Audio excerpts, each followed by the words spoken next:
श्रीगुरुभ्यो नमः। शान्ताकारं भुजगशयनं पद्मनाभं सुरेशं विश्वाधारं गगनसदृशं मेघवर्णं शुभांगं लक्ष्मीकान्तं कमलनयनै योगिभिर्ध्यानगम्यं वन्दे विष्णुं भवभयहरं सर्वलोकैकनाथम्। मलनिर्मोचनं पुंसां जलस्नानं दिने दिने सकृद्गीताम्भसस्नानं संसारमलनाशनं भारतामृतसर्वस्वं विष्णोर्वक्ताद्विनिसृतं गीतागङ्गोदकं पीत्वा पुनर्जन्म न विद्यते। ಎಲ್ಲರಿಗೂ ಶುಭೋದಯ. ಗೀತಾ ಗಂಗೋದಕದಲ್ಲಿ ಮಿಂದು ಇವತ್ತಿನ ಒಂದು ಮಾಸವನ್ನು ಪ್ರಾರಂಭ ಮಾಡೋಣ. ಕನಕ ಗೀತೆಯಲ್ಲಿ ಗೀತಾ ಗಂಗೋದಕ 4ನೆಯ ಭಾಗಕ್ಕೆ ಪ್ರಾರ್ಥನೆಯನ್ನು ಮಾಡ್ತಾ ಪ್ರಾರಂಭ ಮಾಡೋಣ. ಕನಕದಾಸರು ಪ್ರಾರ್ಥನೆಯನ್ನು ಮಾಡ್ತಾ ಇದ್ದಾರೆ. ಬುದ್ಧಿ ತತ್ವ ಹಾಗೂ ಮನಸ್ತತ್ವಕ್ಕೆ ನಿಯಾಮಕ ರೂಪವಾದಂತಹ ಗೋವಿಂದನಲ್ಲಿ ಪ್ರಾರ್ಥನೆ ಮಾಡ್ತಾ ಇದ್ದಾರೆ. ಹಿಂದನೇಕ ಯೋನಿಗಳಲ್ಲಿ ಬಂದು ಬಂದು ನೊಂದೆನಯ್ಯ, ಇಂದು ಭವದ ಬಂಧ ಬಿಡಿಸೋ ತಂದೆ ಗೋವಿಂದ. ಇಲ್ಲಿ ಕನಕದಾಸರು ಹೇಳ್ತಾರೆ, ಸ್ವಾಮಿ ಹಿಂದೆ ಅನೇಕ ಅನೇಕ ಅನೇಕ ಯೋನಿಗಳಲ್ಲಿ 84 ಲಕ್ಷ ಯೋನಿಗಳಲ್ಲಿ ನಾನು ಬಂದು ಬಂದು ಬಂದು ಬಂದು ನೊಂದೆನಯ್ಯ. ಸ್ವಾಮಿ ನಾನು ನೊಂದಿದ್ದೇನೆ. ಈಗ ಸಾಮಾನ್ಯವಾಗಿ ನಾವು ನೊಂದೆ ಅಂತ ಹೇಳೋದು ಯಾವಾಗ? ಸ್ವಲ್ಪ ಸಣ್ಣ ಪುಟ್ಟದಕ್ಕೆಲ್ಲ ನೊಂದೆ ಅಂತ ಹೇಳೋದಿಲ್ಲ. ನಾನು ಅದನ್ನು ತಡ್ಕೊಳ್ಬಲ್ಲೆ, ಇದೇನು ಪರವಾಗಿಲ್ಲ ಬಿಡಿ ಮುಂದೆ ಹೋಗ್ತೀನಿ ಅಂತೀವಿ. ಆದರೆ ನೊಂದೇನುವ ಮಾತು ನಮ್ಮಲ್ಲಿ ಬರಬೇಕಾದ್ರೆ ಮತ್ತೆ ಮತ್ತೆ ಮತ್ತೆ ಪದೇ ಪದೇ ಆಗುವಂತಹ ಗಾಯ ಆಯಿತು ಅಂದರೆ ಮನಸ್ಸಿಗಾಗಲಿ ದೇಹಕ್ಕಾಗಲಿ, ಆಗ ನಾವು ನೊಂದೆ ಅಂತ ಹೇಳ್ತೀವಿ. ಹಾಗೆ ಕನಕದಾಸರು ಹೇಳ್ತಾರೆ, ಸ್ವಾಮಿ ನಾನು ಮತ್ತೆ ಮತ್ತೆ ಈ ಸಂಸಾರದಲ್ಲಿ ಹುಟ್ಟಿ ಸತ್ತು ಬರ್ತಾನೇ ಇದ್ದೀನಿ. ಅದಕ್ಕೆ ಈಗ ನಿನ್ನ ಪ್ರಾರ್ಥನೆ ಮಾಡ್ತಿದ್ದೀನಿ. ಇಂತಹ ಮಾಧ್ವ ಜನ್ಮ ಬಂದಿದೆ. ಈಗಲೇ ನಾನು ಹಿಂದನೇಕ ಯೋನಿಗಳಲ್ಲಿ ಬಂದು ಬಂದು ನೊಂದೆನಯ್ಯ. ಇಂದು ಅಂತ ಹೇಳ್ತಾರೆ, ಅದನ್ನು ಅಂಡರ್ಲೈನ್ ಮಾಡ್ಕೋಬೇಕು. ಇಂದು ಅಂದರೆ ಈ ಕ್ಷಣ ಅಂತಲ್ಲ, ಹಿಂದೆ ಬಿಡಿಸ್ಬಿಡು, ಈಗಲೇ ಬಿಡಿಸ್ಬಿಡು, ಉತ್ತಮ ಸಾಧಕ ನಾನು ಅಂತಲ್ಲ. ನನಗೀಗ ಪ್ರಾರ್ಥನೆ ಮಾಡುವಂತಹ ಮನಸ್ಸು ನೀನೇ ಕೊಟ್ಟಿದ್ಯಾ. ಮನಸ್ಸು ಬುದ್ಧಿ ಸಜ್ಜನರ ಸಹವಾಸ ನೀ ಕೊಟ್ಟಿದ್ಯಾ. ಅದಕ್ಕಾಗಿ ಇಂದು ಭವದ ಬಂಧ ಬಿಡಿಸೋ ತಂದೆ ಗೋವಿಂದ. ನೀನು ನನ್ನನ್ನು ಈ ಸಂಸಾರಕ್ಕೆ ತಂದವನು ನೀನು ಭಗವಂತ. ಅಂದರೆ ಇಲ್ಲಿ ಮನಸ್ತತ್ವ ಹಾಗೂ ಬುದ್ಧಿತತ್ವಕ್ಕೆ ನಿಯಾಮಕನಾದ ಭಗವಂತನನ್ನು, ಗೋವಿಂದನನ್ನು, ಗೋ ಅಂದರೆ ವೇದ, ಗೋ ಅಂದರೆ ಇಂದ್ರಿಯಗಳಿಂದ ವಂದ್ಯ ಅಂದರೆ ಸ್ವರೂಪೇಂದ್ರಿಯಗಳಿಂದ ವಂದ್ಯನಾದವನು ನೀನು. ಆದರೆ ನನ್ನ ಈ ಸ್ಥೂಲ ದೇಹದಿಂದಲೂ ನೀನು ವಂದ್ಯನಾಗು. ನನಗೆ ಈಶ ದಾಸ ಭಾವದಿಂದ ನಿನ್ನನ್ನು ಪ್ರಾರ್ಥನೆ ಮಾಡುವಂತಹ ಯೋಗವನ್ನು ಕೊಡು ಅಂತ ಪ್ರಾರ್ಥನೆ ಮಾಡ್ತಾ ಇದ್ದಾರೆ. ಇದು ಕೇವಲ ಭಾವಾರ್ಥವಾಗಿದೆ. ಇಲ್ಲಿ ಕೃಷ್ಣ ಏನು ಉತ್ತರ ಕೊಡ್ತಾನೆ ನೋಡೋಣ.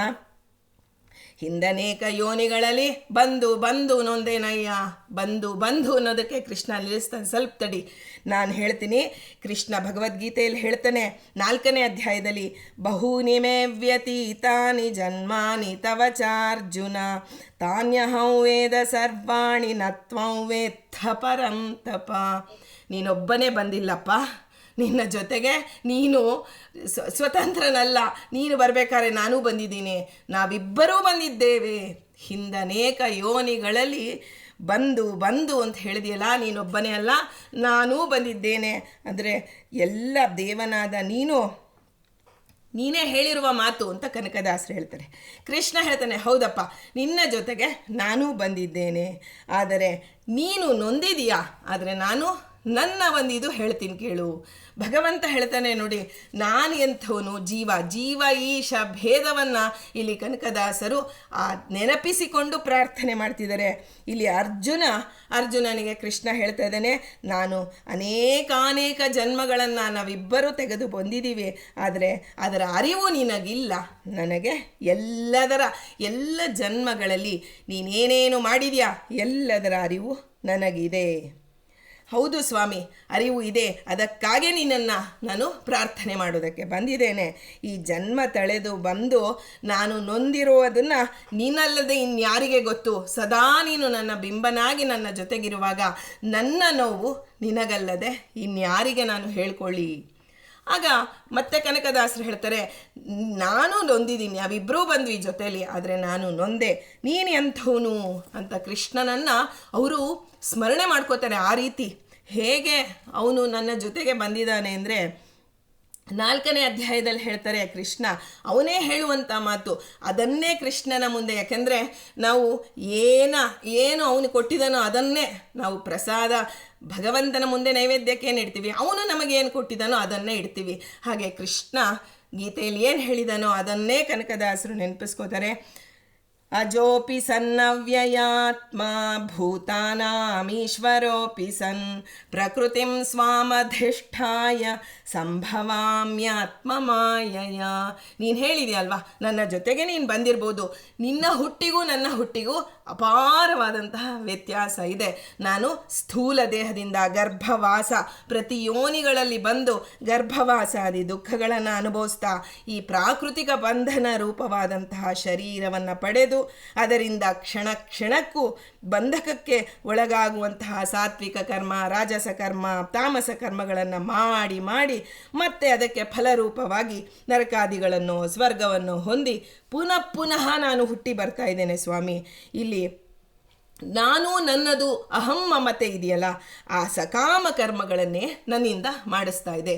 ಅಹಂಕರ್ತ ಅನ್ನುವ ಭಾವನೆ ಮನಸ್ಸಿನಲ್ಲಿ ಬುದ್ಧಿಯಲ್ಲಿ ಕೂತಿದೆ. ಅದಕ್ಕಾಗಿ ಈ ಎಲ್ಲ ಸಕಾಮಗಳನ್ನೇ ನಾನು ಮಾಡ್ತಾ ಇದ್ದೀನಿ. ಹಾಗಾಗಿ ಅದನ್ನು ನೀನು ನೋಡ್ತಾ ಇದೆಯಲ್ಲ ಸ್ವಾಮಿ, ನೀನೆಂಥವನು ಅಂತ. ಏಕೆಂದರೆ ನಾನು ಜೀವ ಮತ್ತು ಈಶನಿಗೆ ಭೇದವನ್ನು ಇಲ್ಲಿ ತೋರಿಸ್ತಾರೆ. ಕೃಷ್ಣ ನೀನೇ ಹೇಳಿದೆಯಲ್ವಾ, ನಿನ್ನ ಹುಟ್ಟು ಎಂಥದ್ದು ಅಂದರೆ ನೀನು ಅಜ, ಅಂದರೆ ನಮ್ಮಂತೆ ಹುಟ್ಟಿಲ್ಲದವನು ನೀನು. ಹಾಗಾದರೆ ನಾನು ನಿನ್ನ ಜೊತೆಗೆ ಬಂದಿದ್ದೀನಲ್ಲಪ್ಪ ಅಂತ ನೀನು ಹೇಳಿದೆಯಲ್ಲ, ಅದು ಹೇಗೆ ಅಂದರೆ ದೇಹದಿಂದ ಹುಟ್ಟಿಲ್ಲದವನು ಅವನು. ದೇಹ ನಮ್ಮಂತೆ ಪ್ರಾಕೃತಿಕ ದೇಹ ಭಗವಂತನಿಗೆ ಇಲ್ಲ. ಕೇವಲ ಪ್ರಾದುರ್ಭಾವದಿಂದ ತನ್ನ ಅವ್ಯಯಾತ್ಮ ಅಂತಾರೆ. ಅಜೋಪಿ ಸನ್ನವ್ಯಯಾತ್ಮ. ಅವ್ಯಯಾತ್ಮ ಅಂದರೆ ನಾಶವಾಗದಂತಹ ಸ್ವರೂಪ ದೇಹ ಉಳ್ಳವನು ನೀನು. ಸ್ವತಂತ್ರನಾಗಿದ್ದು ಎಲ್ಲ ಜೀವ ಜಡ ಗುಂಪಿಗೂ ನೀನು ನಿಯಾಮಕನಾಗಿದೆಯಾ. ನೀನು ಈಶ್ವರ, ಎಲ್ಲ ಜೀವ ಜಡಗಳ ಗುಂಪಿಗೆ ನೀನು ಈಶ್ವರನಾಗಿದ್ದು ಸ್ವತಂತ್ರನಾಗಿದ್ದು ನೀನು ಸ್ವೇಚ್ಛೆಯಿಂದ ನಿನ್ನ ಸ್ವಭಾವಕ್ಕನುಸಾರವಾಗಿ ನೀನು ಪ್ರಾದುರ್ಭವಿಸಿದೆಯಾ. ಆತ್ಮ ಮಾಯಯ ಅಂತ ಹೇಳ್ತಾರೆ. ಆತ್ಮ ಮಾಯಯ ಅಂದರೆ ನಿನ್ನ ಇಚ್ಛೆಯಿಂದಲೇ, ಸ್ವ ಇಚ್ಛೆಯಿಂದಲೇ ನೀನು ನನ್ನೊಂದಿಗೆ ಬಂದಿದೆಯಾ. ಆದರೆ ನಾನು ಹಾಗಲ್ಲ, ಕರ್ಮಾನುಸಾರಿಯಾಗಿ ಭಗವಂತನ ಇಚ್ಛೆಗೆ ಅನುಗುಣವಾಗಿ ನಾನು ಸೃಷ್ಟಿಗೆ ಬಂದಿದ್ದೇನೆ ಅಂತ. ಮೊದಲಿಗೆ ನಾವು ಈ ಎರಡನ್ನು, ಜೀವ ಹೇಗೆ ಬಂದ, ಹಿಂದನೇಕ ಯೋನಿಗಳಲ್ಲಿ ಬಂದು ಅಂತ ಹೇಳ್ತಾರಲ್ಲ, ಅದು ಎರಡನ್ನ ಕೃಷ್ಣ ಹೇಳ್ದ. ನಾನು ಬಂದಿದ್ದೀನಿ, ನೀನು ಬಂದಿದೆಯಾ, ಆದರೆ ನಿನಗೆ ನೆನಪಿಲ್ಲ, ನನಗೆ ನೆನಪಿದೆ. ಎಲ್ಲ ಬಹೂನಿ ಮೇ ವ್ಯತೀತಾನಿ ಜನ್ಮಾನಿ ತವಚಾರ್ಜುನ. ಎಲ್ಲ ಬೇಕಾದಷ್ಟು ಜನ್ಮದಲ್ಲಿ ನಾವಿಬ್ಬರೂ ಒಟ್ಟಿಗೆ ಬಂದಿದ್ದೇವೆ, ಆದರೆ ನಿನಗೆ ನೆನಪಿಲ್ಲ. ನಾನು ಎಲ್ಲವನ್ನ ತಿಳಿದವನು. ನನ್ನ ಈ ರೀತಿ ನೀನು ಮನಸ್ಸಿನಲ್ಲಿ ಬುದ್ಧಿಯಲ್ಲಿ ಈ ಚಿಂತನೆ ಇಲ್ಲ ನಿನಗೆ. ಅದಕ್ಕಾಗಿ ನಿನಗೆ ನೊಂದು ನೀನು ಹೋಗ್ತಾ ಇದೆಯಾ, ಹುಟ್ಟುತ್ತಾ ಇದೆಯಾ, ಸಾಯ್ತಾ ಇದೆಯಾ. ಆದರೆ ಕೇವಲ ನೋವಿನಿಂದನೇ ಆ ಜೀವನ ಕಳೀತಿದೆಯಾ. ಆದರೆ ನೀನು ಈ ರೀತಿ ನನ್ನನ್ನು ನೀನು ಈ ರೀತಿ ಭಜನೆ ಮಾಡು, ಮನಸ್ಸು ಬುದ್ಧಿಗೆ ಹೇಳ್ತಿದ್ದಾನೆ. ಯಾಕೆಂದರೆ ಈಗ ಗೋವಿಂದ ಏನು ಹೇಳೋದು, ನಾವು ಪ್ರಾರ್ಥನೆ, ನಾವು ಯಾವ ರೂಪದಲ್ಲಿ ಏನು ಪ್ರಾರ್ಥನೆ ಮಾಡ್ತೀವೋ ಯಥಾ ಉಪಾಸತೆ ತಥೈವ ಭವತಿ. ನಾವಿವತ್ತು ಗೋವಿಂದ ಮನಸ್ತತ್ವ ಬುದ್ಧಿತತ್ವಕ್ಕೆ ನಿಯಾಮಕ ರೂಪ ಗೋವಿಂದನನ್ನು ಪ್ರಾರ್ಥನೆ ಮಾಡ್ತಿದ್ದೀವಿ. ಗೋವಿಂದ ನಮ್ಮ ಮನಸ್ಸು ಮತ್ತು ಬುದ್ಧಿಗೆ ಹೇಳ್ತಾ ಇದ್ದಾರೆ, ನೋಡು ಈ ರೀತಿ ಚಿಂತನೆ ಮಾಡು. ಭಾಗವತದಲ್ಲಿ ನಾ ಹೇಳಿದ್ದೀನಲ್ವಾ, ಮನ ಏವ ಮನುಷ್ಯಾಣಂ ಕಾರಣಂ ಬಂಧ ಮೋಕ್ಷಯೋಹೋ. ಅಂದರೆ ಒಂದೇ ಒಂದು ಬೀಗದ ಕೀ ಇದೆ ನಮ್ಮ ಹತ್ರ, ಅದು ನಮ್ಮ ಮನೆಯ ಬಾಗಿಲನ್ನು ಭದ್ರಪಡಿಸೋದಕ್ಕೂ ಅದೇ ಕೀನೆ, ಅದನ್ನು ಓಪನ್ ಮಾಡೋದಕ್ಕೂ ಅದೇ ಕೀನೆ. ಒಂದು ಕಡೆಯಲ್ಲಿ ನಾ ಬಲಕ್ಕೆ ತಿರುಗಿಸಿದರೆ, ನಿನ್ನೆಡೆಗೆ ಆ ಕೀಯನ್ನು ತಿರುಗಿಸಿದ್ರೆ, ಮನಸ್ಸನ್ಬ ಆ ಕೀಲಿ ಕೈಯನ್ನು ನಿನ್ನ ಕಡೆಗೆ ತಿರುಗಿಸಿದರೆ ಅದು ನನಗೆ ಈ ಒಂದು ಬಾಗಿಲು ಓಪನ್ ಆಗತ್ತೆ. ಈ ಸಂಸಾರದ ಬಾಗಿಲು ಓಪನ್ ಆದಡ ಮೋಕ್ಷದ ಆ ಮೋಕ್ಷಾವಸ್ಥೆಗೆ ಹೋಗೋಕ್ಕೆ ನಮ್ಮ ಸಾಧನೆ ಪ್ರಾರಂಭವಾಗತ್ತೆ. ಆದರೆ ನಾವು ಮನಸ್ಸನ್ನು ಈ ಕಡೆ ಎಡಕ್ಕೆ ತಿರುಗಿಸ್ಬಿಟ್ರೆ, ಜೀವ ಜಡಗಳ ಕಡೆ ತಿರುಗಿಸಿದ್ರೆ ನಾವು ಅದು ಭದ್ರವಾಗಿ ಕುಳಿತು ಬಿಡುತ್ತೆ. ನಾವು ಬಾಗಿಲೇ ತೆಗೆದಿಲ್ಲ ಅಂದರೆ ಮನೆಯಿಂದ ಹೋಗೋದು ಹೇಗೆ? ಮೊದಲು ಬಾಗಿಲು ತೆಗಿಬೇಕು, ಆನಂತರ ತಾನೇ ಹೊರಗೆ ಹೋಗೋದು. ಸಂಸಾರದ ಕೀಲಿ ಕೈ ಮನಸ್ಸು ಮತ್ತು ಬುದ್ಧಿ ಅಂತ ಹೇಳ್ತಾರೆ. ಆದ್ದರಿಂದ ನೀನೇನೇನು ಕರ್ಮ ಮಾಡ್ತೀಯೋ, ಯಾವ ರೀತಿಯಲ್ಲಿ ನೀನು ಆ ಜೀವನವನ್ನು ನೋಡ್ತೀಯೋ, ಆ ರೀತಿ ನನ್ನ ಜೀವನ ತೆರೆದುಕೊಳ್ಳತ್ತೆ ಸಾಧನೆಗೆ ಅಂತ ಕೃಷ್ಣ ಹೇಳ್ದ. ಈಗ ಭವದ ಬಂಧನ ನೀನು ಕಳಚು ಅಂತ ಹೇಳ್ತಿದ್ಯಾ, ತಂದೆ ಗೋವಿಂದ ಅಂತ ಪ್ರಾರ್ಥನೆ ಮಾಡಿದೆ. ಹೀಗೆ ಈ ಭವದ ಬಂಧನವನ್ನು ಕಳಚ್ಕೊಳ್ಳೋಕ್ಕೆ ಸುಲಭವಾದ ನೇರವಾದಂತಹ ಒಂದು ಉಪಾಯ ಹೇಳ್ತೀನಿ ಕೇಳು. ಅದು ನಿನ್ನೆ ಹೇಳಿದಾನೆ, ಜ್ಞಾನಿಗಳನ್ನು ನೀನು ಪರಿಪ್ರಶ್ನೇನ ಸೇವಯ, ನೀನು ಈ ಜ್ಞಾನಿಗಳ ಸೇವಾ ಮಾಡು ಅಂತ ಕೃಷ್ಣ ಹೇಳ್ದ. ಆಯಿತು ಸ್ವಾಮಿ, ಜ್ಞಾನಿಗಳ ಸೇವಾ ಮಾಡ್ತೀನಿ ಅಂತ. ಆದರೆ ಮನಸ್ಸು ಬುದ್ಧಿ ಬೇಕಲ್ಲ ರೀ. ಜ್ಞಾನಿಗಳ ಸೇವಾ ಅನ್ನೋದು ಕಾಯಕ, ವಾಚನಿಕ, ಮಾನಸಿಕ. ಈಗ ರಾಯರ ಸೇವಾ ಮಾಡಕ್ಕೆ ಹೋಗ್ತೀವಿ, ಕೇವಲ ಪ್ರದಕ್ಷಿಣ ನಮಸ್ಕಾರನೋ ಇಲ್ಲಾಂದರೆ ಅರ್ಚಕರಿಂದ ಒಂದು ಪಂಚಾಮೃತನೋ ಸರ್ವ ಸೇವಾನೋ ಏನೋ ದುಡ್ಡು ಕೊಟ್ಟು ಬರೆಸ್ತೀವಿ. ತನು ಮನ ಧನದಿಂದ ಸೇವೆ ಮಾಡಬೇಕು ಅಂತ ಇದೆ. ಕಾಯಿಕವಾಗಿ, ವಾಚನಿಕವಾಗಿ, ಮಾನಸಿಕವಾಗಿ. ನಾವು ಕಾಯಿಕವಾಗಿ ಗುರುಗಳನ್ನು ಮುಟ್ಟಿ ಪೂಜೆ ಮಾಡುವ ಹಂತದಲ್ಲಿದ್ದೀವ? ಇಲ್ಲ, ಅದು ಕೇವಲ ಅರ್ಚಕರಿಂದ ಮಾತ್ರ ಆಗುತ್ತೆ. ಆದರೆ ವಾಚನಿಕವಾಗಿ ನಾವು ಸ್ತೋತ್ರ ಮಂತ್ರಾದಿಗಳನ್ನು ಹೇಳಬೇಕು. ಮಾನಸಿಕವಾಗಿ ಧ್ಯಾನ ಅಂದರೆ ಜಪವನ್ನು ಮಾಡಬೇಕು. ಈ ಎಲ್ಲವೂ ಸೇರಿದಾಗ ಗುರುಗಳ ಸೇವಾ ಅಂತಾಗತ್ತೆ. ಆದರೆ ಜ್ಞಾನಿಗಳ ಸೇವಾ ಮಾಡಬೇಕು ಅಂದರೆ ಜ್ಞಾನಿಗಳು ಎಂಥವರು ಅಂತ ಶ್ರೀಕೃಷ್ಣ ನಮ್ಮ ಮನಸ್ಸು ಬುದ್ಧಿಗೆ ಹೇಳ್ತಾ ಇದ್ದಾನೆ. ಯಾ ನಿಶಾ ಸರ್ವಭೂತಾನ ತಸ್ಯಾಂ ಜಾಗರ್ತಿ ಸಂಯಮಿ ಯಸ್ಯಾಂ ಜಾಗೃತಿ ಭೂತಾನಿ ಸಾ ನಿಶಾ ಪಶ್ಯತೋ ಮುನೇಹೆ. ನಮಗೆ ಗೊತ್ತಿಲ್ಲ, ನಮಗೆ ಜ್ಞಾನಿಗಳು ಯಾರು, ಎಂಥವರು, ಅವರ ಸ್ವಭಾವ ಏನು ಅನ್ನೋದನ್ನು ಶ್ರೀಕೃಷ್ಣ ನಮಗೆ ಸರಿಯಾದ ರೀತಿಯಲ್ಲಿ ತಿಳಿಸ್ಕೊಡ್ತಾ ಇದ್ದಾನೆ. ಈ ಒಂದು ಪಾಮರರು ನಮಗೆ ದೇವನ ವಿಷಯದಲ್ಲಿ ಸದಾ ರಾತ್ರಿ ಕಾಲ, ನಮಗೆ ರಾತ್ರಿ ಬಂತು ಅಂದರೆ ಏನು ಮಾಡ್ತೀವಿ? ನಮಗೆ ನಿದ್ದೆ ಬರುತ್ತೋ ಇಲ್ಲೋ, ಇಲ್ಲಪ್ಪ ರಾತ್ರಿ ಆಯಿತು ನಾವು ಮಲಗಬೇಕು. ಹೀಗೆ ನಾವು ರಾತ್ರಿ ಅಂದರೆ ಮಲಗುವಿಕೆಗೆ ಅಂತ ಹೇಳಿ ನಾವು ಹೇಗೆ ಮನಸ್ಸಿನಲ್ಲಿ ನಿಶ್ಚಯ ಮಾಡ್ಕೊಂಡು ಬಿಟ್ಟಿದ್ದೀವಿ. ಆದರೆ ದೇವನ ವಿಷಯದಲ್ಲಿ ಕೃಷ್ಣ ಹೇಳ್ತಾನೆ, ಪಾಮರರಿಗೆ ದೇವನ ವಿಷಯ ಅಂದರೆ ಅದು ರಾತ್ರಿ ಇದ್ದಂತೆ, ಅದೇ ಜ್ಞಾನಿಗೆ ದೇವನ ವಿಷಯ ಅಂದರೆ ಹಗಲು ಇದ್ದಂತೆ. ಆದರೆ ಈ ವಿಷಯಾದಿಗಳು ಇದೆಯಲ್ಲ, ಇಂದ್ರಿಯ ವಿಷಯ ಸುಖಗಳು ಪಾಮರರಿಗೆ ಹಗಲು, ಬ್ರಹ್ಮಜ್ಞಾನಿಗೆ ಅದು ರಾತ್ರಿ ಅಂತಿದೆ. ಅದು ರಾತ್ರಿ ಹೇಗೆ ನಾವು ಮಲಗಬೇಕು ಅಂತ ಫಿಕ್ಸ್ ಮಾಡ್ಕೋತೀವೋ ಹಾಗೆ ಆ ಬ್ರಹ್ಮಜ್ಞಾನಿಗೆ ಯಾವ ವಿಷಯ ಇಂದ್ರಿಯ ಸುಖಗಳ ಬಗ್ಗೆ ಅದಕ್ಕೆ ಅವನಿಗೆ ಮನಸ್ಸಿಗೆ ಬರೋದಿಲ್ಲ. ಹೇಗೆ ಇದು? ಇಂತಹ ಜ್ಞಾನಿಯ ಸೇವಾ ಮಾಡು, ಆಗ ಆ ಜ್ಞಾನಿಯ ಸೇವಾ ಫಲದಿಂದ ನಿನಗೆ ಮನಸ್ಸು ಬುದ್ಧಿ ಇದ್ದಕ್ಕಿದ್ದಂಗೆ ಮನಸ್ಸು ಬರೋದು, ಇದ್ದಕ್ಕಿದ್ದಂಗೆ ಬುದ್ಧಿ ವ್ಯತ್ಯಾಸದು ಆಗೋದಿಲ್ಲ. ಅದಕ್ಕೆ ಸಂಸ್ಕಾರ ಬೇಕು. ಪದೇ ಪದೇ ನಮ್ಮ ಮನಸ್ಸಿಗೆ ಒಂದು ವಿಷಯ ಪದೇ ಹೇಳ್ತಾ ಇದ್ರೇ ಅದು ನಮ್ಮ ಮನಸ್ಸಿನಲ್ಲಿ ಕೂಡುದು. ಒಂದೇ ಬಾರಿಗೆ ನಾವು ಏಕಗ್ರಾಹಿಗಳಲ್ಲ. ಒಂದೇ ಬಾರಿಗೆ ಹೇಳಿದರೆ ನಮ್ಮ ಮನಸ್ಸು ಸಾಧನೆ ಆಗಿದ್ದರೆ, ಈಗ ಒಂದೇ ಬಾರಿಗೆ ಹೇಳಿದ್ದು ಧ್ರುವರಾಜನಿಗೆ ಸುನೀತಿ, ನೀನು ದೇವನ ಸೇವಾ ಮಾಡು ನಿನಗೆಲ್ಲವೂ ಪ್ರಾಪ್ತಿಯಾಗತ್ತೆ ಅಂತ ಒಂದೇ ಬಾರಿಗೆ ಆ ಒಂದು ಧ್ರುವರಾಜರಿಗೆ ಅಂತಹ ನಿಶ್ಚಯ ಬುದ್ಧಿ ಬಂದುಬಿಡ್ತು. ಆದರೆ ನಾವೆಲ್ಲ ಅಂಥ ಏಕಗ್ರಾಹಿಗಳಲ್ಲ. ಹಿಂದೆ ಅವರಿಗೆ ಸಾಧನೆ ಇತ್ತು, ಅವರಿಗೆ ಹಾಗಾಯಿತು. ನಮಗೆ ಸಾಧನೆ ಇನ್ನೂ ಪ್ರಾರಂಭವೇ ಆಗಿಲ್ಲ. ಮನಸ್ಸು ಬುದ್ಧಿ ನಮ್ಮ ಹಿಡಿತಕ್ಕೆ ಬಂದಿಲ್ಲ, ಜೀವ ಜಡಗಳ ಕಡೆ ಹೋಗ್ತಾ ಇದೆ.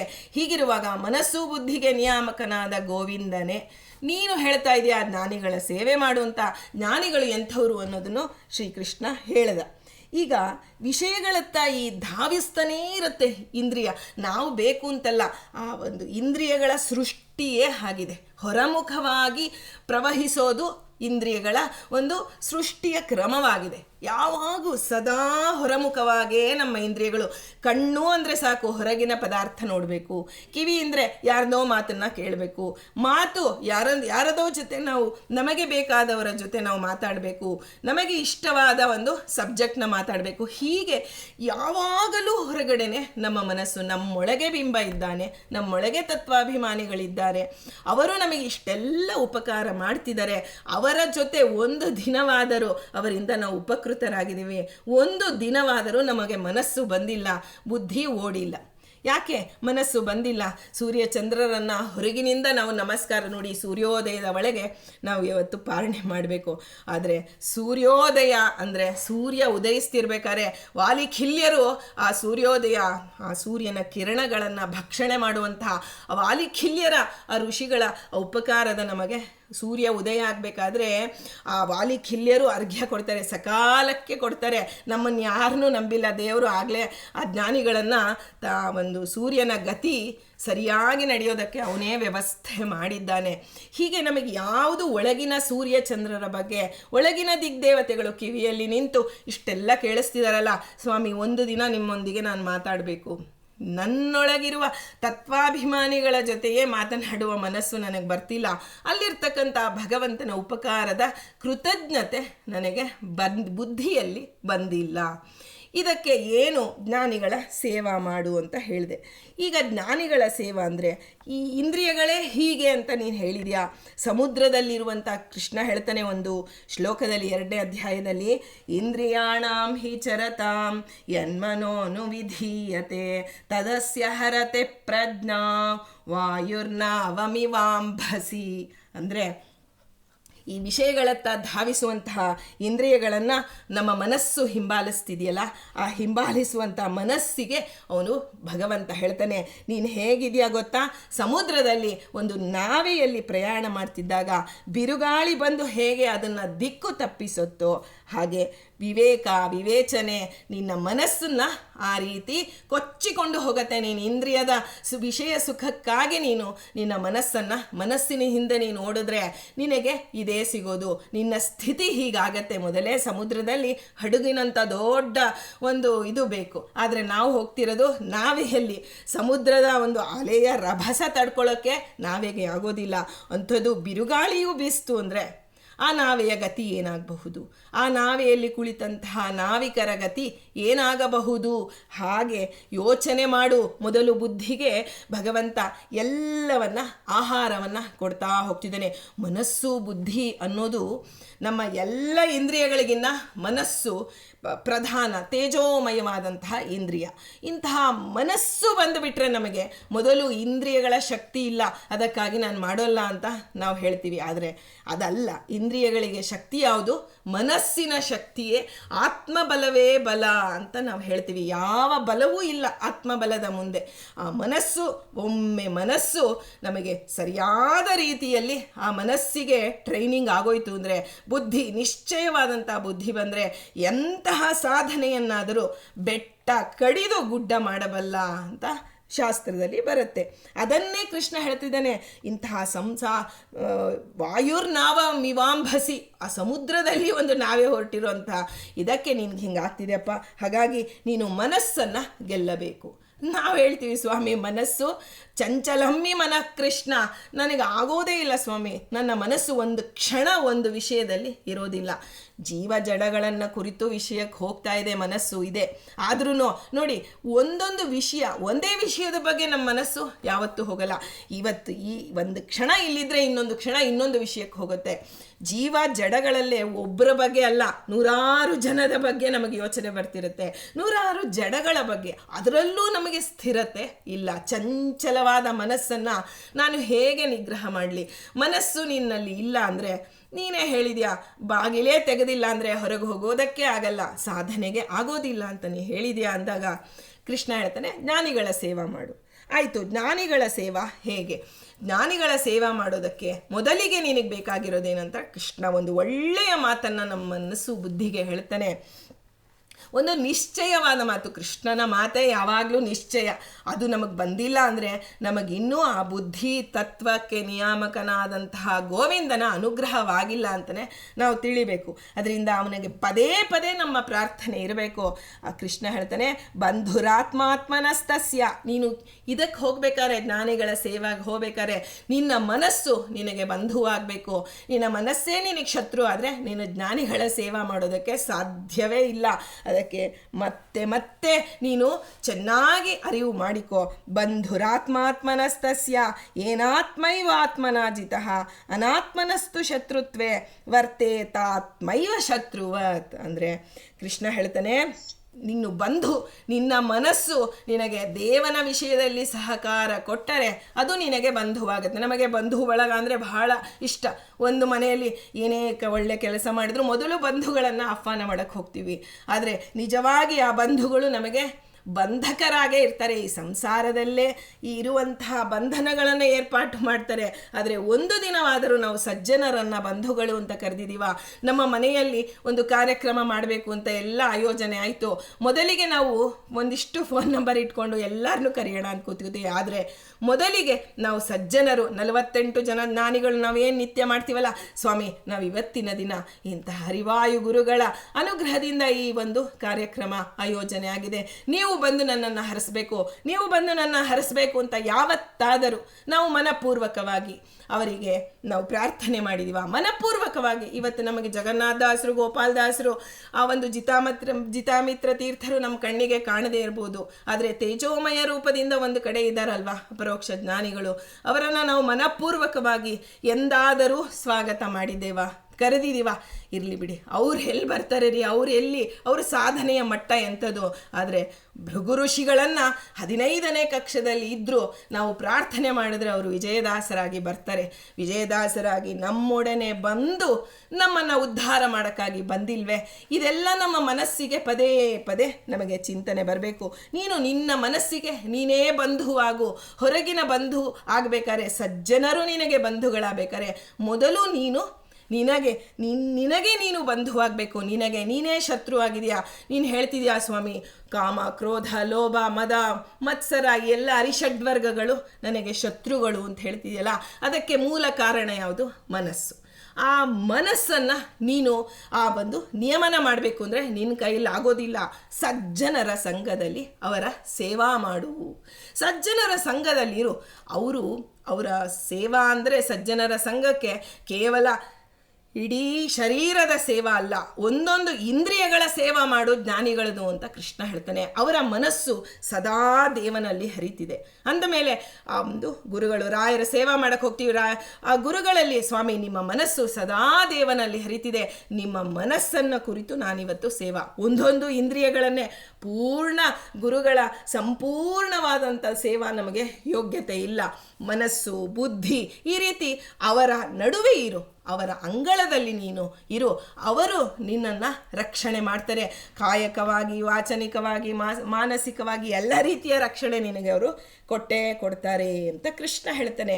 ಹೀಗೆ ಈ ಒಂದು ಮತ್ತೆ ಕೃಷ್ಣ ಹೇಳ್ದ, ನಾನು ಹೇಗೆ ಬಂದಿದ್ದೇನೆ, ಇಷ್ಟು ನಮಗೆ ಮನಸ್ಸು ಬುದ್ಧಿ, ನಾನು ಮನಸ್ಸಿಗೆ ಹೌದಪ್ಪ ಜ್ಞಾನಿಗಳ ಸೇವಾ ಮಾಡಬೇಕು, ನಾನು ಅವರ ಮನಸ್ಸು ಬುದ್ಧಿಯನ್ನು ಹಿಡಿತಕ್ಕೆ ತಗೋಬೇಕಾದ್ರೆ ನನ್ನ ಪ್ರಯತ್ನಕ್ಕಿಂತ ಗುರುಗಳ ಸಜ್ಜನರ ಸಂಘ ನನಗೆ ಬೇಕು.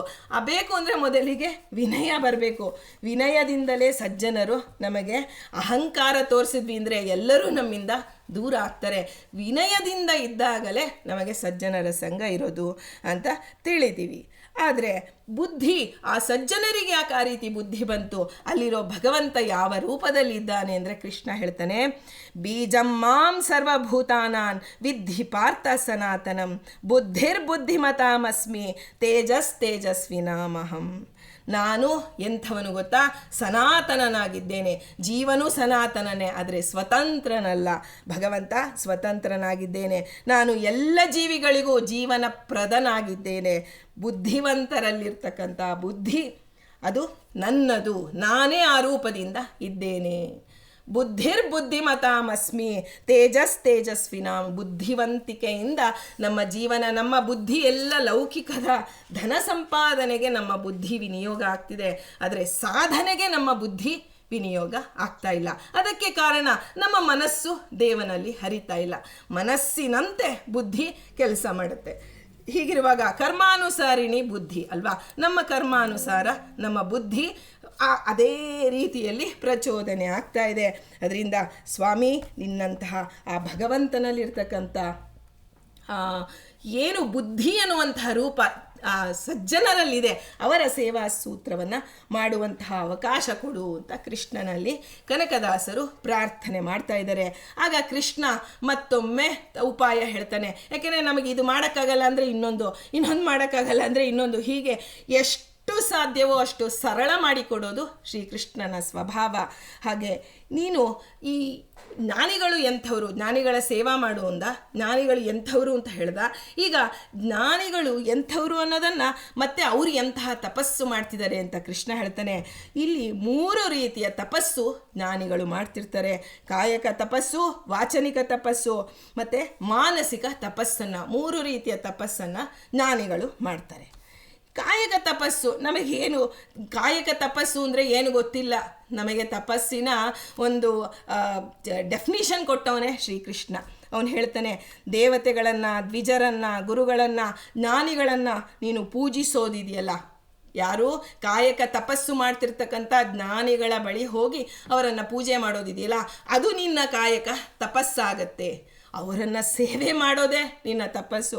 ಅವನ ಮಾತಲ್ಲೇ ಕೇಳೋದಾದರೆ, ದೇವದ್ವಿಜ ಗುರು ಪ್ರಾಜ್ಞ ಪೂಜನಂ ಶೌಚಮಾರ್ಜವಂ ಬ್ರಹ್ಮಚರ್ಯ ಮಹಿಂಸಾ ಚ ಶಾರೀರಂತಪ ಉಚ್ಯತೆ. ಕಾಯಕವಾದ ತಪಸ್ಸು, ಶಾರೀರಿಕವಾದಂಥ ತಪಸ್ಸು ಮಾಡುವ ಯೋಗ್ಯತೆ ನಮ್ಮದಲ್ಲ. ಆದರೆ ಹಾಗಂತ ಸುಮ್ಮನೆ ಕೂಡಬೇಡ. ಯಾರು ಶಾರೀರಿಕ ತಪಸ್ಸನ್ನು ಮಾಡ್ತಿದ್ದಾರಲ್ಲ ಅವರ ಸೇವಾ ಸೂತ್ರಗಳನ್ನು ಮಾಡು. ಜ್ಞಾನಿಗಳು ನಮಗಿಂತ ಉತ್ತಮರನ್ನು ಸೇವೆ ಮಾಡೋದು ಒಂದು ಕಾಯಕವಾದಂತಹ ತಪಸ್ಸು. ಕೃಷ್ಣ ಹೇಳ್ತಾನೆ, ದೇವತೆಗಳನ್ನು, ದ್ವಿಜರನ್ನು, ಗುರುಗಳನ್ನು, ಜ್ಞಾನಿಗಳನ್ನು ನೀನು ಪೂಜೆ ಮಾಡೋದು. ಮೈ ಮನಗಳ ಶುದ್ಧಿ, ನೇರ ನುಡಿಗಳು, ಅವರೆಲ್ಲ ಇದನ್ನು ಅಳವಡಿಸ್ಕೊಂಡಿರ್ತಾರೆ. ನಮಗೆ ಇದೆಲ್ಲವೂ ಬೇಕಾಗಿದೆ, ಅದಕ್ಕೆ ನಾವು ಅವರ ಸೇವಾ ಯಥಾ ಉಪಾಸತೆ. ಯಾಕೆಂದರೆ ಬುದ್ಧಿರ್ಬುದ್ಧಿಮತಾಮಸ್ಮಿ ಅಲ್ವಾ. ಮನಸ್ಸು ಅಷ್ಟೇ, ಅವರ ಮನಸ್ಸು ದೇವನಲ್ಲೇ ಹರಿತಿದೆ, ಅವರ ಬುದ್ಧಿ ದೇವನಲ್ಲೇ ಹರಿತಿದೆ ಅಂದಮೇಲೆ ಆ ಮನಸ್ಸು ಬುದ್ಧಿಯ ರೂಪದಲ್ಲಿರೋ ನನ್ನ ಸೇವಾ ನೀನು ಮಾಡು. ನಿನಗೂ ಒಳ್ಳೆಯ ಮನಸ್ಸು ಬುದ್ಧಿಯನ್ನು ನಾನು ಅನುಗ್ರಹಿಸ್ತೇನೆ. ಕೃಷ್ಣ ಸ್ವತಂತ್ರ, ಅವನು ನನಗೆ ನನ್ನ ಜೊತೆ ಮಾತನಾಡುವುದೇ ಒಂದು ದೊಡ್ಡ ಸೌಭಾಗ್ಯ ಅಂತ ಕನಕದಾಸರು ಹೇಳ್ತಾರೆ. ನಮ್ಮಂತಹ ಪಾಮರ ಜೀವರನ್ನು ಕುರಿತು ಇಷ್ಟೆಲ್ಲ ಮಾತು, ದೊಡ್ಡವರು ನೋಡಿ, ದೊಡ್ಡವರು ನಮ್ಮಂಥ ಸಣ್ಣವ್ರ ಜೊತೆ ಒಂದೇ ಒಂದು ಮಾತಾಡಿದ್ರೆ, ನಾವು ಸ್ವಾಮಿಗಳು ನಮ್ಮನ್ನು ಮಾತಾಡಿಸಿದ್ರು ಅಂದರೆ ನೋಡಿ ಎಂಥ ಒಳ್ಳೆ ದೊಡ್ಡ ಸಭೆ ಇತ್ತು ರೀ, ಸ್ವಾಮಿಗಳು ನನ್ನ ಹತ್ರ 1 ನಿಮಿಷ ಮಾತಾಡಿದ್ರು, 20 ಸೆಕೆಂಡ್ ಮಾತಾಡಿದ್ರು ಅಂತೆಲ್ಲ ಹೇಳ್ಕೊತಾ ಇರ್ತೀವಿ. ಅದೇ ಒಂದು ಪ್ರೌಡ್ ಫೀಲಿಂಗ್ ನಮಗೆ. ಅಂಥದ್ದು ಕೃಷ್ಣ 700 ಶ್ಲೋಕಗಳಲ್ಲಿ ನಮ್ಮೊಂದಿಗೆ ಮಾತನಾಡಿದ್ದಾನೆ. ಪಾಮರರು ನಾವು ಯಾವ ಲೆಕ್ಕಕ್ಕಿಲ್ಲ. ಅಂಥದ್ದು ನಮ್ಮ ಉದ್ಧಾರಕ್ಕಾಗಿ ಶ್ರೀಕೃಷ್ಣ ನಮ್ಮೊಂದಿಗೆ ಆ ಒಂದು ಮಾತನಾಡಿದ್ದಾನೆ ಅಂದರೆ ಅನ್ನೋದೇ ಒಂದು ಪ್ರೌಡ್ ಫೀಲಿಂಗ್ ಇರಬೇಕು ನಮಗೆ. ಅದನ್ನು ಕನಕದಾಸರು ಗುರುತಿಸ್ಕೊಂಡ್ರು, ನಾವು ಗುರುತಿಸ್ಕೊಂಡಿಲ್ಲ, ಅದಕ್ಕೆ ನಾವು ಇನ್ನೂ ಇಲ್ಲೇ ಇದ್ದೀವಿ ಅಂತ ತಿಳಿಬೇಕು. ಈಗ ದೇವತೆಗಳನ್ನು, ದ್ವಿಜರನ್ನು, ಗುರುಗಳನ್ನು, ಜ್ಞಾನಿಗಳನ್ನು ನಾವು ಪೂಜೆ ಮಾಡೋದು. ಅವ್ರು ಎಂಥವರು? ಮೈಮನಗಳ ಶುದ್ಧಿ ಇದೆ, ನೇರವಾದ ನಡೆ ನುಡಿಗಳಿದೆ, ಬ್ರಹ್ಮಚರ್ಯ ಇದೆ ಅವರಲ್ಲಿ, ಇನ್ನೊಬ್ಬರನ್ನು ನೋಯಿಸ್ತಿಲ್ಲ. ಅವರು ಶರೀರದಿಂದ ಮಾಡುವಂತಹ ತಪಸ್ಸನ್ನು ಅವರು ಮಾಡ್ತಿದ್ದಾರೆ, ಅಂಥವರ ಸೇವಾ ಮಾಡು. ಈಗ ಜ್ಞಾನಿಗಳು ಇನ್ನೆಂಥವರು? ವಾಂಗ್ಮಯ ತಪಸ್ಸು ಮಾಡ್ತಾ ಇದ್ದಾರೆ ಅವರು. ಅದನ್ನು ಅನುದ್ವೇಗಕರಂ ವಾಕ್ಯಂ ಸತ್ಯಂ ಪ್ರಿಯಹಿತಂಚಯತ್ ಸ್ವಾಧ್ಯಾಯಾಭ್ಯಸನಂಚೈವ ವಾಂಗ್ಮಯನ್ ತಪ ಉಚ್ಯತೆ. ನಾವು ಮಾಡ್ತಿಲ್ಲ ರೀ ವಾಂಗ್ಮಯ ತಪಸ್ಸು. ನಾವು ಬಾಯಿ ಬಿಟ್ಟರೆ ಸಾಕು ಇನ್ನೊಬ್ಬರಿಗೆ ನೋವಾಗುವ ರೀತಿಯಲ್ಲಿ. ಅದು ಸತ್ಯವಾಗಿರಬಹುದು, ಆದರೆ ಪ್ರಿಯವಾಗಿ ಇರುವಂತೆ ಒಬ್ಬ ಸಾಧಕರಿಗೆ ನಾವು ಅಪ್ರಿಯವಾದ ಮಾತನ್ನು ಹೇಳಬಾರ್ದು. ಸತ್ಯ ಇದೆ ಅಂತ ಹೇಳಿ ಅಪ್ರಿಯವಾಗಿ ಅವ್ರಿಗೆ ಒಳ್ಳೆಯ ಮನಸ್ಸಿನಿಂದ ನಾವು ಹಾರೈಸಬೇಕು ಒಬ್ಬರು ಮುಂದೆ ಹೋದಾಗ. ಅದಕ್ಕೆ ಅನುದ್ವೇಗಕರ ವಾಕ್ಯಂ, ನಮ್ಮದೆಲ್ಲ ಮಾತುಗಳು ಉದ್ವೇಗಕರವಾದಂತಹ ಮಾತು, ಇನ್ನೊಬ್ಬರಿಗೆ ಉದ್ವೇಗ ತರಿಸುತ್ತೆ, ಜೊತೆಗೆ ನಾವು ಉದ್ವೇಗ ಮಾಡಿಕೊಂಡೇ ಮಾತನಾಡ್ತಾ ಇರ್ತೀವಿ. ಆದರೆ ಜ್ಞಾನಿಗಳು ಅನುದ್ವೇಗಕರ ವಾಕ್ಯಂ, ಅವರ ಮಾತುಗಳೆಲ್ಲ ಆ ಉದ್ವೇಗ ಅಲ್ಲ, ಅನುದ್ವೇಗದಿಂದ ಕೂಡಿರುತ್ತೆ. ಹಾಗೆ ನಮಗೂ ಸಹಿತ ಅವರ ಮಾತುಗಳನ್ನು ಪುನರುಚ್ಚಾರ ಮಾಡ್ತಾ ಮಾಡ್ತಾ ಮಾಡ್ತಾ ನಮಗೂ ಉದ್ವೇಗವನ್ನು ಕಡಿಮೆ ಮಾಡ್ತಾ. ಯಾಕೆಂದರೆ ಮನಸ್ಸು ಬುದ್ಧಿಗೆ ಟ್ರೈನಿಂಗ್ ಕೊಡೋದು, ನಾವು ಒಂದು ಪ್ರಾಣಿಗೆ ಟ್ರೈನಿಂಗ್ ಕೊಡೋಕ್ಕೆ, ಒಂದು ಆನೆ ನಮ್ಮ ಮಾತು ಕೇಳಬೇಕು ಅಂದ್ರೇ ಒಂದು 6 ತಿಂಗಳು ವರ್ಷ ಅದಕ್ಕೆ ಟ್ರೈನಿಂಗ್ ಕೊಡ್ತಾರೆ. ಅಂಥದ್ದು ಮನಸ್ಸು ಬುದ್ಧಿ ತೇಜೋಮಯ, ಅದು ನಮಗೆ ಅನುಸರಿಸ್ಬೇಕಾದ್ರೆ ನಮಗೆ ತಕ್ಕಂತೆ ನಾವು ಹೇಳಿದಂತೆ ಅದು ಕೇಳಬೇಕಾದರೆ, ಈಗ ಅದು ಹೇಳಿದಂತೆ ಕರ್ಮಾನುಸಾರಿಯಾಗಿ ನಮ್ಮ ಬುದ್ಧಿ ಮನಸ್ಸು ಹೋಗ್ತಿದೆ. ಆದರೆ ಸಾಧನೆಗೆ ನಮ್ಮ ಒಂದು ಹಿಡಿತಕ್ಕೆ ಬರಬೇಕು ಅಂದರೆ ಜ್ಞಾನಿಗಳ ಸೇವಾ ಮಾಡಬೇಕು. ಜ್ಞಾನಿಗಳು ಅನುದ್ವೇಗಕರವಾದ ಮಾತುಗಳನ್ನು ಆಡ್ತಿರ್ತಾರೆ, ಸತ್ಯವಾದ ಮಾತು ಹೇಳ್ತಾರೆ. ಅದಕ್ಕೆ ಸತ್ಯ ಧರ್ಮರತಾಯ ಚ ಅಂತ ಗುರುಗಳನ್ನು ಹೇಳ್ತೀವಿ. ಸತ್ಯವನ್ನೇ ಆಡ್ತಾರೆ ಅವರು ಯಾವತ್ತೂ, ಸುಳ್ಳನ್ನು ಅಂತ ಯಥಾರ್ಥ ಜ್ಞಾನ ಅಂತ. ಸತ್ಯ ಅಂದರೆ ಸುಳ್ಳು ಅಂದರೆ ನಾವು ನೆನ್ನೆ ತಿಳಿದ್ವಿ, ಅನ್ಯಥಾ ಜ್ಞಾನ, ಆಮೇಲೆ ಅಜ್ಞಾನ, ಮಿಥ್ಯಾಜ್ಞಾನ, ಅನ್ಯಥಾ ಜ್ಞಾನ, ಅದು ಯಾವುದೂ ಇಲ್ಲ. ಸತ್ಯವಾದ ಯಥಾರ್ಥ ಜ್ಞಾನವನ್ನೇ ಹೇಳುವಂತಹ ಜ್ಞಾನಿಗಳು. ಪ್ರಿಯಹಿತಂಚಯತ್, ನಿನಗೆ ಯಾವುದು ಪ್ರಿಯವೋ, ನಿನಗೆ ಯಾವುದು ಹಿತವೋ ಅದನ್ನೇ ಅವರು ನಿನಗೆ ಹೇಳ್ತಾರೆ. ಅದರಿಂದ ಜ್ಞಾನಿಗಳನ್ನು ಮಾತನ್ನು ಸಂಪೂರ್ಣವಾಗಿ ಕಣ್ಣು ಮುಚ್ಚಿಕೊಂಡು ನೀನು ಕೇಳಬಹುದು. ಇಂತಹ ವ್ರತವನ್ನು ಮಾಡ್ತಾ ಇದ್ದಾರೆ. ವಾಚನಿಕ ತಪಸ್ಸು ಮಾಡುವಂತಹ ಜ್ಞಾನಿಗಳ ಸೇವಾ ಮಾಡು, ಅವರ ವಾಕ್ಯಗಳ ಸೇವಾ ಮಾಡು. ಅವರು ಹೇಳಿದ್ದನ್ನು ನೀನು ಪುನರುಚ್ಚಾರಣೆ ಮಾಡು, ಮನಪೂರ್ವಕವಾಗಿ ಬುದ್ಧಿಪೂರ್ವಕವಾಗಿ ಮಾಡು. ಅದರಿಂದ ಅವರು ಸ್ವಾಧ್ಯಾಯ ಮಾಡ್ತಿದ್ದಾರೆ. ನಾವು ಸ್ವಾಧ್ಯಾಯ ಅನ್ನುವ ಪದದ ಅರ್ಥವೇ ಗೊತ್ತಿಲ್ಲದೆ ಬದುಕ್ತಾ ಇದ್ದೀವಿ. ಸ್ವಾಧ್ಯಾಯ ಸ್ವಶಾಖಾಧ್ಯಾಯ ಅಂತಾರೆ. ನಮ್ಮ ಶಾಖೆ ವೇದಾಧ್ಯಯನ ಮಾಡಬೇಕು, ಆದರೆ ವೇದಾಧ್ಯಯನದಲ್ಲೂ ಸ್ವಶಾಖಾ ಅಧ್ಯಯನ ಬಹಳ ಮುಖ್ಯ. ಇವತ್ತು ಯಾವುದು ನಡೀತಾ ಇಲ್ಲ. ಹಾಗಾಗಿ ಆ ಮಾಡ್ತಕ್ಕಂಥ ಅವರ ಸೇವಾವನ್ನು ನೀನು ಮಾಡು. ಇದು ವಾಂಗ್ಮಯ ತಪಸ್ಸು ಅಂತ ನಾನು ಸ್ವೀಕಾರ ಮಾಡಿ ನಿನ್ನ ವಾಕ್ಕನ್ನು ನಾನು ಶುದ್ಧಿ ಮಾಡ್ತೇನೆ. ಈಗಾಗಲೇ ಅವರು ಶುದ್ಧರಾಗಿರುವಂಥ ವಾಕುಳ್ಳವರು, ನನ್ನ ಸನ್ನಿಧಾನೋಪೇತರು. ಅವರ ಸೇವಾ ಮಾಡು. ನಿನಗೆ ನಾನು ನಿನ್ನ ಮನಸ್ಸು ಬುದ್ಧಿಗೆ ನಾನು ಇಷ್ಟು ಉಪಾಯ ಯಾರು ಹೇಳ್ಕೊಡಕ್ಕೆ ಸಾಧ್ಯ ಇಲ್ಲ. ಎಂಥ ಭಗವಂತ, ಸ್ವತಂತ್ರನಾದ ಭಗವಂತ ನಮ್ಮೊಂದಿಗೆ ಮಾತನಾಡ್ತಿದ್ದಾನೆ. ಕೊನೆಗೆ ಅವನು ಹೇಳ್ತಾನೆ, ಮಾನಸಿಕವಾದ ತಪಸ್ಸು, ತಪ ಆಲೋಚನೆ ಅಂತ ಧಾತು. ನೀನೇನೇನು ಆಲೋಚನೆ ಮಾಡ್ತೇನೆ, ನಮಗೆ ಗೊತ್ತು, ನಮಗೆ ಎಂಥೆಂಥ ಆಲೋಚನೆಗಳು ಬರುತ್ತೆ. ಒಂದು ಕ್ಷಣ ಯಾರಾದರೂ ನಮಗೆ ಸ್ವಲ್ಪ ಮನಸ್ಸಿಗೆ ಇದಾಗೋ ಹಾಗೆ ಮಾತಾಡಿಬಿಟ್ರೆ ನಮಗೆ ಮನಸ್ಸಿನಲ್ಲಿ ನೂರಾರು ರೀತಿಯ ಮಾತುಗಳು ಬಂದ್ಬಿಡುತ್ತೆ. ಬಾಯಲ್ಲಿ ಬರೋದು ಒಂದೇ ಮಾತು, ಮನಸ್ಸಿನಲ್ಲಿ ನೂರಾರು ವಿರುದ್ಧವಾದ ಮಾತುಗಳು, ಶಾಸ್ತ್ರಕ್ಕೆ ವಿರುದ್ಧವಾದ ಮಾತುಗಳೇ ಆಡ್ತಾ ಇರ್ತೀವಿ ಮನಸ್ಸಿನಿಂದ. ಆದರೆ ಅವ್ರು ಹೇಳ್ತಾರೆ, ಜ್ಞಾನಿಗಳ ಮನಸ್ಸಿನಲ್ಲಿ ನಾನಿದ್ದೇನೆ, ಮನ ನಾಮಕನಾಗಿ ನಾನಿದ್ದೇನೆ, ಬುದ್ಧಿ ನಾಮಕನಾಗಿ ನಾನಿದ್ದೇನೆ. ಅವ್ರು ಹೇಗಿದ್ದಾರೆ? ಮನಪ್ರಸಾದ ಸೌಮ್ಯತ್ವಂ ಮೌನಮಾತ್ಮವಿನಿಗ್ರಹ ಭಾವ ಸಂಶುದ್ಧಿರಿತ್ಯೇತತ್ ತಪೋಮಾನಸಮುಚ್ಯತೆ. ಮನಸ್ಸಿನ ಪ್ರಸನ್ನತೆ, ಸೌಮ್ಯತ್ವ, ಮನನಶೀಲತೆ, ಈ ಮನಸ್ಸನ್ನು ವಿಶೇಷವಾಗಿ ಭಗವಂತನಲ್ಲಿ ತೊಡಗಿಸಿಕೊಳ್ಳೋದು ಆ ಜ್ಞಾನಿಗಳ ಮನಸ್ಸಿನ ಸಹಜ ಸ್ವಭಾವವಾಗಿದೆ. ನಿರ್ಮಲ ಮನೋಭಾವ, ಬುದ್ಧಿಯಿಂದ ಅವರು ಎಲ್ಲವನ್ನ ಯಥಾರ್ಥ ಜ್ಞಾನದಿಂದ ನಿರ್ಮಲವಾದ ಮನಸ್ಸು, ನಿರ್ಮಲವಾದ ಬುದ್ಧಿಯನ್ನು ಹೊಂದಿರ್ತಾರೆ. ಇಂಥ ನಿರ್ಮಲ ಮನಸ್ಸು ಬುದ್ಧಿಯನ್ನು ಹೊಂದಿರತಕ್ಕಂಥ ಪ್ರಸನ್ನತೆ ಬರೋದು ಯಾವಾಗ? ಮನಸ್ಸಿಗೆ ಸಂಶಯ ಇದ್ದರೆ ಪ್ರಸನ್ನತೆ ಬರೋದಿಲ್ಲ, ಮನಸ್ಸು ಕಿರಿಕಿರಿ ಆಗ್ತಾ ಇರುತ್ತೆ. ಆದರೆ ಒಂದು ಸಂಶಯ ಹೋಗಿ ನಿಶ್ಚಯ ಜ್ಞಾನ ಬಂತು ಮನಸ್ಸಿಗೆ ಅಂದಾಗ ಸೌಮ್ಯತ್ವವೂ ಬರುತ್ತೆ, ಪ್ರಸನ್ನತೆಯೂ ಬರುತ್ತೆ. ಮನನಶೀಲತೆ, ಸದಾ ಇದಕ್ಕೆ ಒಳಗೆ ಉಪಾಯದಂತೆ ಏನು ಸದಾ ಮನನಶೀಲರು. ಮುನಿಗಳು ಅಂದರೆ ಮನನಶೀಲರು. ಮತ್ತೆ ಮನನ ಶ್ರವಣ ಮಾಡಿದ್ದನ್ನು ಮತ್ತೆ ಮನನ ಮಾಡಿ ನಿಶ್ಚಯ ಮಾಡಿಕೊಳ್ಳುವಂತಹ ಬುದ್ಧಿಯುಳ್ಳವರು. ನಮಗೆ ಕೇಳುವುದೇ ಕಷ್ಟ, ಕೇಳಿದ ಮೇಲೆ ಅದನ್ನು ಮನನ ಮಾಡೋದು ಇನ್ನೂ ಕಷ್ಟ, ಮನನ ಮಾಡಿದ ಮೇಲೆ ಅದರಂತೆ ಆಚರಣೆ ಮಾಡೋದು ಇನ್ನೂ ಕಷ್ಟ. ಆದರೆ ನಮ್ಮ ಆಚಾರ್ಯರು ಯಾವಾಗೂ ಹೇಳ್ತಿರ್ತಾರೆ, 1 ಗಂಟೆ ನಾವು 1 ಗಂಟೆ ಪ್ರವಚನ ಕೇಳಬೇಕು ಅಂದರೆ ಆ ಹಿಂದಿನ 1 ಗಂಟೆ ಮುಂದಿನ 1 ಗಂಟೆ ನಾವು ಅದಕ್ಕಾಗಿ ಮೀಸಲಿಡಬೇಕು. ಹಿಂದಿನ 1 ಗಂಟೆ ನಮ್ಮ ಮನಸ್ಸು ಪ್ರಿಪೇರ್ ಆಗಬೇಕು. ನಾನು ಇಂಥ ವಿಷಯವನ್ನು ಕೇಳಲು ಹೋಗ್ತಾ ಇದ್ದೀನಿ, ದೇವನ ವಿಷಯವನ್ನು ಕೇಳಲು ಹೋಗ್ತಾ ಇದ್ದೀನಿ. ಎಲ್ಲ ಜ್ಞಾನಿಗಳಿಗೆ ನಾವು ಶರಣಾಗಿ, ಸ್ವಾಮಿ ತತ್ವಾಭಿಮಾನಿ ದೇವತೆಗಳಿಗೆ ಯಾವುದೇ ರೀತಿಯಲ್ಲಿ ನನಗೆ ವಿಘ್ನ ತಂದು ಕೊಡಬೇಡಿ, ನನ್ನ ಮನಸ್ಸು ಹದವಾಗಿರುವಂತೆ ನೋಡಿಕೊಳ್ಳಿ ಅಂತ ಪ್ರಾರ್ಥನೆ ಮೊದಲು. ಆನಂತರ ಕೇಳುವಿಕೆ, ಆನಂತರ ಕೇಳಿದ ಮೇಲೆ ಮನನ ಮಾಡಬೇಕು. ಏನು ಹೇಳಿದರು ಅದನ್ನು ನಾನು ಹೇಗೆ ಅಳವಡಿಸಿಕೊಳ್ಳಬಲ್ಲೆ, ಯಾವ ವಿಷಯ ನನಗೆ ಮನಸ್ಸಿಗೆ ಹೋಯಿತು, ಯಾವುದು ನನಗೆ ಬುದ್ಧಿಗೆ ಅರ್ಥ ಆಗಿಲ್ಲ, ಇದೆಲ್ಲವನ್ನು ಯೋಚನೆ ಮಾಡಿ ಅಂದಂದಿನ ಆಹಾರವನ್ನು, ಜೀವನಿಗೆ ಸದ್ಗುರುವಿನ ಉಪದೇಶವೇ ಆಹಾರ, ಅದರಲ್ಲೂ ಶ್ರೀಕೃಷ್ಣ ಜಗದ್ಗುರು, ಅವನ ಉಪದೇಶವನ್ನು ನಾನು ಮನಪೂರ್ವಕವಾಗಿ ಬುದ್ಧಿಪೂರ್ವಕವಾಗಿ ಸ್ವೀಕಾರ ಮಾಡಬೇಕು. ಅಂದರೆ ನನ್ನ ಮನಸ್ಸು ಬುದ್ಧಿ ಶುದ್ಧವಾಗಬೇಕು. ಇಂತಹ ಮನಸ್ಸು ಬುದ್ಧಿ ಈಗಾಗಲೇ ಶುದ್ಧ ಮಾಡಿರುವಂತಹ ಜ್ಞಾನಿಗಳ ಸೇವಾವನ್ನು ಮಾಡು ಅಂತ ಶ್ರೀಕೃಷ್ಣ ಹೇಳ್ತಾ ಇದ್ದಾನೆ. ಆಗ ಕನಕದಾಸರು ಅವರ ಮನಸ್ಸು ಬುದ್ಧಿಯು ಆ ಕೃಷ್ಣನಲ್ಲಿ ಆ ಒಂದು ಲೀನವಾಗುವಂತೆ, ಹೇಗೆ ನಾವು ಹೇಳ್ತೀವಿ ಹರಿಪಾದ ಐದಿದರು ಅಂತ ಹೇಳ್ತೀವಿ.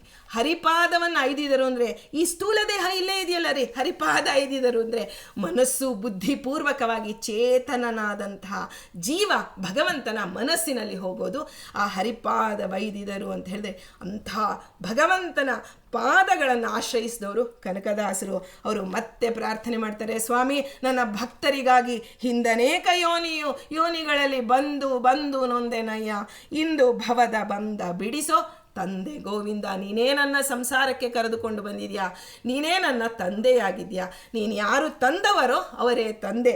ಹಾಗಾಗಿ ನೀನು ಗೋವಿಂದ ಮನಸ್ತತ್ವಕ್ಕೆ ನಿಯಾಮಕ ರೂಪ ಗೋವಿಂದ. ಅದಕ್ಕೆ ಉತ್ತಿಷ್ಠ ಗೋವಿಂದ, ಉತ್ತಿಷ್ಠ ಗರುಡಧ್ವಜ ಅಂತ ಬೆಳಗ್ಗೆದ್ದು ನಾವು ಪ್ರಾರ್ಥನೆ ಮಾಡ್ತೀವಿ.